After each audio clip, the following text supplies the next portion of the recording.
We turn right now to Mike Reynolds. At the forefront of those who are creating more sustainable ways of living is the visionary once architect Michael Reynolds. He's creating radically sustainable living options through a process called Earthship Biotexture.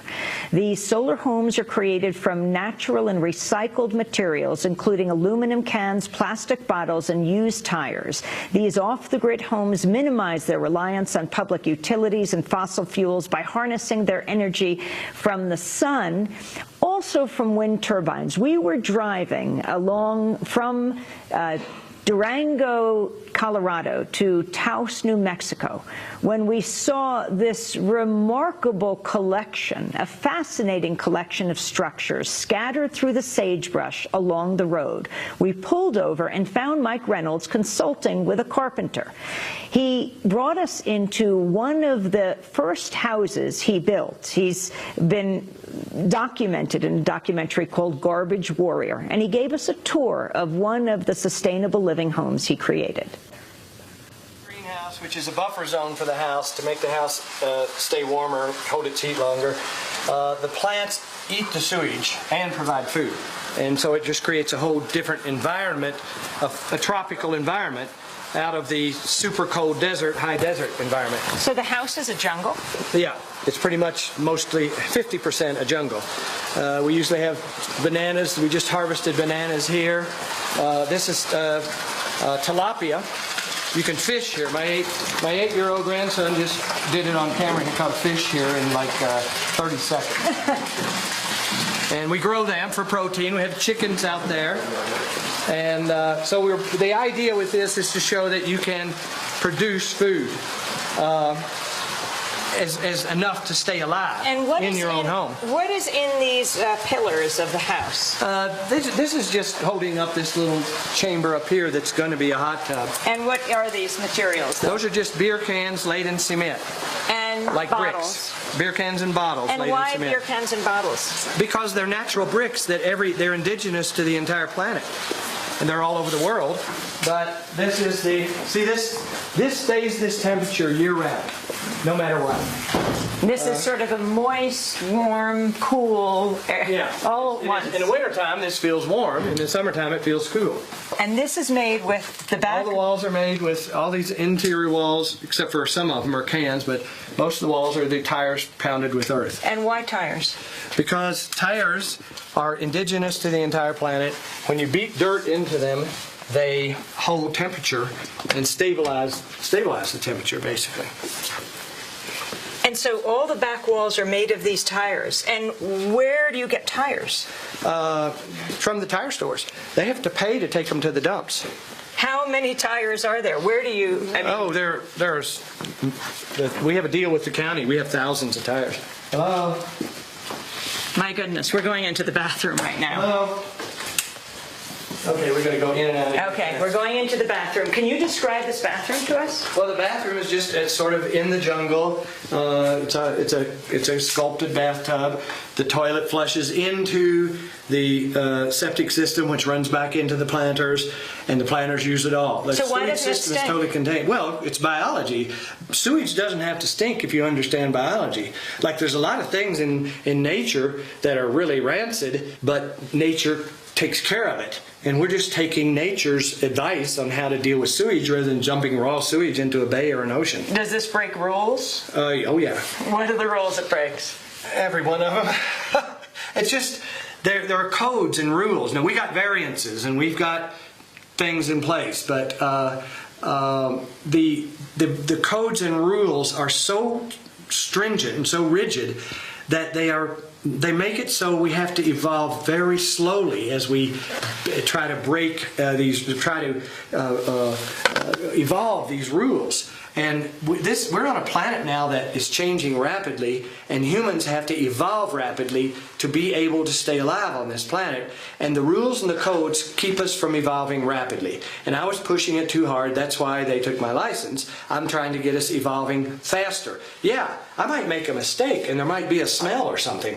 But look at the mistakes they made with atomic energy. You know, that's killing people and destroying the continents. So You're not far from Los Alamos. I'm not far from Los Alamos, and I'm doing a hell of a lot less damage. Tell us about the bedroom for a minute. The bedroom is just, see, the bedroom is, look how many glass faces. 1, 2, 3, when this door's closed, 3 glass faces away from the outside. And it's wrapped with mass. So this bedroom just stays comfortable all the time. So we have the bedroom, then we have a set of glass doors, then we have a forest. Another set of glass doors, and one jungle, then another jungle, and another set of glass doors. So half of it is glass. So the quote that you have in the visitor center. Well, they have a movie. They made a movie about this called Garbage Warrior. And it did good in film festivals. I didn't make it. Somebody made it, and they spent 4 years following us around. And it was being screened in Toronto or Vancouver or someplace, and there was 900 people there, and they gave the movie a standing ovation, and then they started a Q&A. And they got into discussing everything and why we were doing it and everything, and I was just asked a question, and I just blurted it out. I didn't really think. And what I blurted out was, if all of the soldiers in all of the armies in all of the world were to put down their weapons and pick up tools and start making sustainable housing for all the people in the world, life would just begin on this planet. And I didn't really know what I had said, but they wrote it down. The material up here? This scrap metal and wood, and we use wood and cement, and some the buildings are 45% recycled materials, I would say. Tell me one more time about being near Los Alamos and what that means, the birthplace of the nuclear age. It really helped me get this law passed because New Mexico was the state that destroyed 10,000 acres to test the atomic bomb.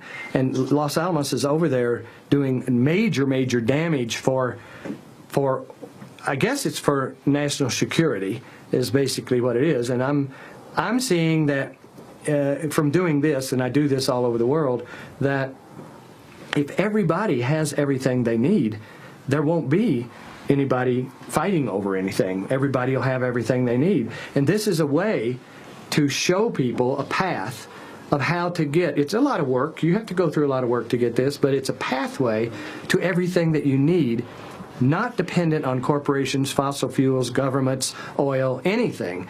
You can get everything you need in this house. 4 people could live here and stay alive. So were you as popular 10 years ago in the United States? You say you're building this all over the world, but what about in the United States? I went through a long period of being a turd in the punch bowl because it's like it was too many, garbage. There's a stigma around garbage. There's a stigma around sewage, and we're making them into a building and into your living room. And so, yeah, it wasn't very popular at first, but now it's like the world is changing so fast that people are starting to recognize anything is better than, say, a nuclear power plant in Japan that's destroying a whole continent. Anything is better than the food that comes in the trucks, that is grown for money, that is full of chemicals. The food that's grown here, you can pick it and eat it. You can graze. At lunch, I go into the different buildings and pick tomatoes or cucumbers, or our plant girl makes salads from the buildings. You can live. You won't get fat, but you can live from these buildings without needing anything. And if you could imagine the billions of people on this planet living without needing anything, it would be a whole different planet. So, Mike Reynolds, you lost your architecture license 10 years ago? How about that? Yeah. It was a controversy over breaking of rules, not following codes and regulations. I was kind of sensing feeling a sense of urgency in trying to make sustainable housing happen faster.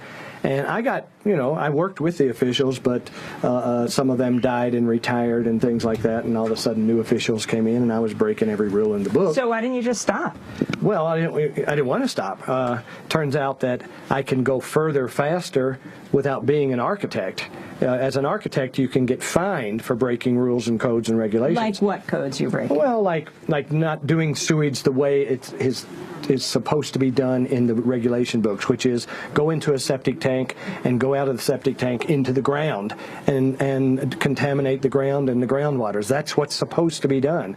And sewage going into every city in the world pretty much has got sewage going into rivers, streams, bays, poor treatment of sewage. We're trying to contain the sewage on site and treat it, and that's not allowed. That's simply not allowed. You have to put it into the ground.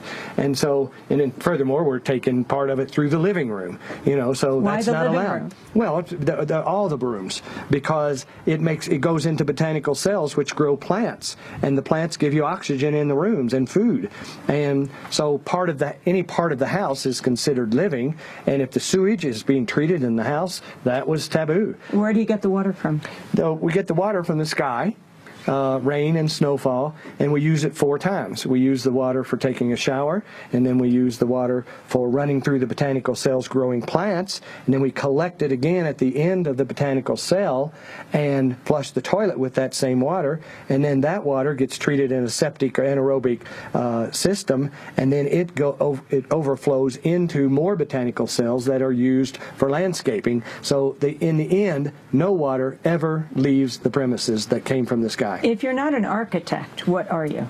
Well, when they wouldn't let me use the word architect anymore, I invented the word biotecture instead of architecture, and I use it all over the world now because architecture is really not standing up to the demands of the day.